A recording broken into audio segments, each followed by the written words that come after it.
चलता ही है, लेकिन वह द्वीप 8वां जिसको नंदीश्वर द्वीप बोलते हैं, वहाँ पर मनुष्य का प्रवेश नहीं। उन लोगों ने प्रयास तो किया होगा मनुष्यों ने, हम इतना दे देते, हम इतना दे देते, विद्या के बल पर वे हमें भी वहाँ पर ले चलो। देवों ने कहा कोई भी शक्ति नहीं है संसार की जो आप लोगों को नंदीश्वर द्वीप की मनुष्य अवस्था में दर्शन करा दे। मनुष्य को सुन करके, चक्रवर्ती को भी सुन करके ऐसा लगा होगा कि कर्मों के सामने किसी का कुछ भी नहीं चल सकता। आज लगभग वही दिख रहा है, कोई जनता यहाँ नहीं आ सकती।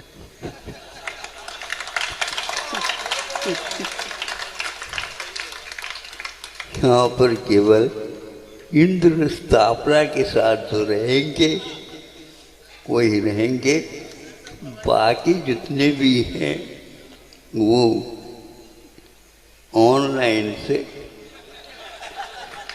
या और कोई भी साधन सुविधा है उसके माध्यम से जिस जिस द्वीप में रहेंगे वो इस दृश्य का दर्शन कर लें। लेकिन यहाँ पर आने के किसी भी भगवान से भी जाकर के कह दो तो भगवान कहते हैं कि यहाँ शासन प्रारंभ हो चुका है, यहाँ पर किसी का प्रवेश। कई लोगों ने सोचा महाराज ये कैसा होगा, हम लोगों के माध्यम से आप इंद्र तो बन जाओ तो सब हो जाए। तो यही बात हो गई। आप सही बताओ, अन्य पंच कल्याणकों के अपेक्षा से इसमें कितना आनंद ज़्यादा है।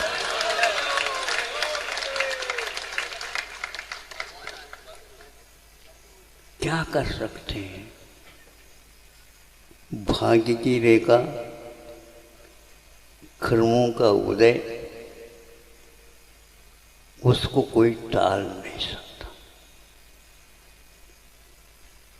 तो इंद्र को भी विस्मय होता है और अपनी इस पर्याय के ऊपर सोचता है कि इतना सब कुछ वैभव हमने कर लिया, लेकिन मनुष्य जो आनंद का अनुभव कर रहे हैं मैं उसका बहुत छोटा सा अंश का भी अनुभव नहीं कर सकता, क्योंकि अवृत्ति की डोर से बंधा हुआ हूँ।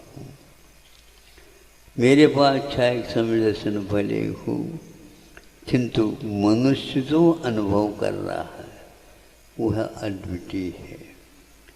जहाँ कहीं से भी इस दृश्य का जो अपने साधन के अनुसार उपयोग कर रहे हैं वे ऐसे ही चिंतन करिए कि कर्मों के आगे किसी का कुछ भी नहीं चल सकता।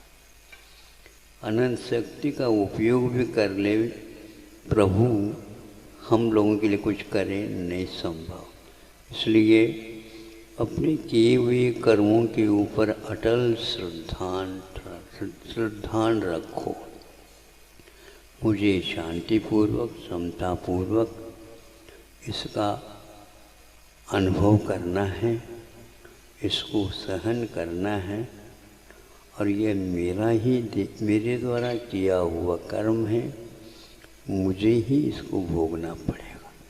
यह श्रद्धान के साथ जो चल रहा है, इस श्रद्धान के कारण देवगुरु शास्त्र के प्रति वो समर्पित हो करके उतने से आपसे भी ज़्यादा कर्म की निर्जरा कर रहा है।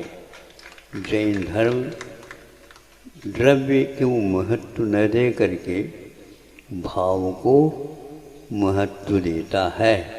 इसलिए देव लोगों जो कुछ भी पहनाव के साथ आए हैं वह क्षण भंगुर है, औदयिक है और कर्मों के उदय में मिले हैं। जब हम मनुष्य पर्याय को प्राप्त करेंगे तो ये सब चमक दमक समाप्त हो जाएगा। हाँ, और जब साधना के बल पर हम मुक्त हो जाएंगे, जैसे वेदी में आप लोगों ने देखा दिव्य आत्म तत्व का प्रकाशन उद्घाटन होगा, उसी के लिए ये भूमिका बन रही है। एक एक दिन, ये 5 दिन और शेष है, आपको बहुत शांति के साथ अनुभव करना है। और इन क्षणों को जब कभी भी आप अन्य साथी संघाती और उनके भी उद्धार हेतु उन्होंने जिज्ञासा की है, उनके सामने रखना, तो सुन करके भी उसको कम लाभ नहीं, किंतु आपसे भी ज़्यादा हो सकता, क्योंकि आपने अनुभव किया कि इसको सुनना भी क्या कम पुण्य का उदय है क्या? नहीं, इतना ही है। तीर्थंकर भगवान वहाँ पर बैठे, यहाँ पर हम हाथ जोड़ करके उनको स्मरण मिला रहे हैं। यह दर्शन का ही तो लाभ। आप लोग बहुत अच्छे शांति के साथ, समता भाव के साथ इस महोत्सव को संपन्न करो और यह क्षण भंगुर संपदा के प्रति, क्योंकि गृहस्थ है, अर्थ तो चाहिए उसको, सबसे ज़्यादा मोह अर्थ के कारण होता है। और उसको आप जितने कम करोगे उतने ही हल्का हो। आपको भारी होना है कि हल्का? प्रभारी होना। हमें हल्का होना है, ऊर्ध्वगमन करना है, तो जिसको धारण कर रखा है उसको कम करने की भूमिका बनाओ। और इस महोत्सव का उद्देश्य भी यही रखा है। जो कुछ भी आपने संकल्प पूर्वक, इच्छा पूर्वक, श्रद्धान पूर्वक किया, लगाया, अर्थ का मोह आपने तोड़ा और उसका उपयोग उद्देश्य बनाया कि सबके कल्याण के लिए शिक्षा और चिकित्सा आदि आदि जिनके लिए नहीं उपलब्ध हो रहा, उसका प्रबंधन के लिए समाज ने एक स्थान बनाया है जिसको पूर्णोदय आप लोग बोलते, पूर्णायु। हाँ, तो वह एक प्रकार से इसी योग्य पावन उद्देश्य को लेकर के किया गया है और बहुत लोग उसमें समर्पित होकर के लग रहे। ये तो क्षण भंगुर है, हमें तो इसके माध्यम से भीतर जो कर्म बंधे हैं उनका क्षरण हो रहा है, क्षय हो रहा है, निर्जरा हो रही है। ये मेरे लिए सबसे बड़ा सफलता है।